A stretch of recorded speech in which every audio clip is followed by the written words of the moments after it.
នឹងមកវិញចេះ បាច់លើកទេឲ្យវាទៅ មិនចេញមកឡើយរដេរដាក់ចាក់កណ្ដួយម៉ែវាក៏មិនស្រីកាកៃបោះសាបោះស្អី អើយចេះ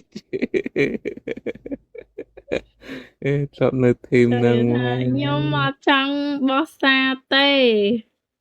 ហើយក៏អត់ចង់ជេរអត់ចង់ជ្រលក់ដែរតែសួរថាម៉េច ឡើងរ៉េបចេញរ៉េប ពេកទេបងដល់ពេលញឹកញាប់ពេកចឹងទៅខ្ញុំមានតែដឹកខាងហ្នឹងឯង តែវាខមមិនថាឥឡូវអូនឯងខ្លាំងអូនឯងទៅឡាយរូមជេរគ្នាមួយស្មើវាចុះសុំជេរមួយស្មើឡើយចូលជាមួយណាបានណាជាមួយអមីតឡាយមែនណាហើយកុំហ៊ានចាយហើយកុំអីអត់ចេះចេះកុំអីកុំអីចេះកុំអីចេះតនីអត់ចេះចេះច្រើនទេចេះតែទាពូចឯង អត់ងុយគេទេណាអូនតិចទៀតមិនគេ ហ្នឹងអីស្មានណាងើបវិញយក ដូចជាម៉ោង10មិន10ហ្នឹងឯង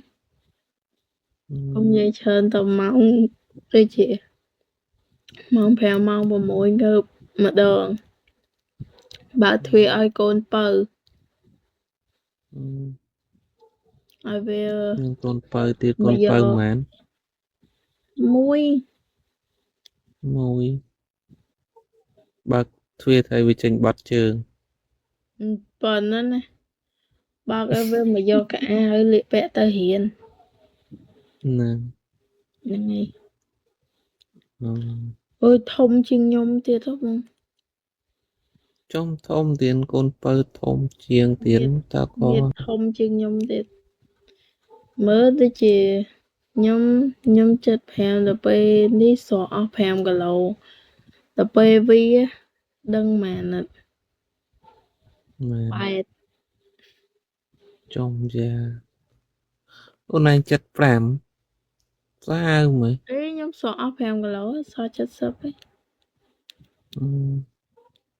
ឧទាហរណ៍មានសង្សារអីឬក៏មានស្វាមីអីវាយអីនឹងមកវិញចេះបាច់លើកទេ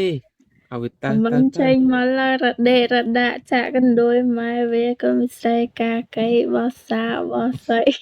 អើយចេះអេធ្លាប់នៅធីមហ្នឹងមកខ្ញុំអត់ចង់បោះសាទេហើយក៏អត់ចង់ជេរអត់ចង់ជ្រលក់ដែរតែសួរថាម៉េចឡើងរ៉េបចេញរ៉េបពេកទេបងដល់ពេលញឹកញាប់ពេកចឹងទៅខ្ញុំមានតែដឹកខាងហ្នឹងឯងតែវាខមមិនថាឥឡូវអូនឯងខ្លាំងអូនឯងទៅឡាយរូមជេរគ្នាមួយស្មើវាចុះសុំជេរមួយស្មើឡើយចូលជាមួយណាបានណាជាមួយអមីតឡាយមែនណាហើយកុំហ៊ានចាយហើយកុំអីអត់ចេះចេះកុំអីកុំអីចេះកុំអីចេះតនីអត់ចេះចេះច្រើនទេចេះតែទាពូចឯងអត់ងុយគេទេណាអូនតិចទៀតមិនគេហ្នឹងអីស្មានណាងើបវិញយកដូចជាម៉ោង10មិន10ហ្នឹងឯងកុំនិយាយច្រើនទៅម៉ោងដូចជា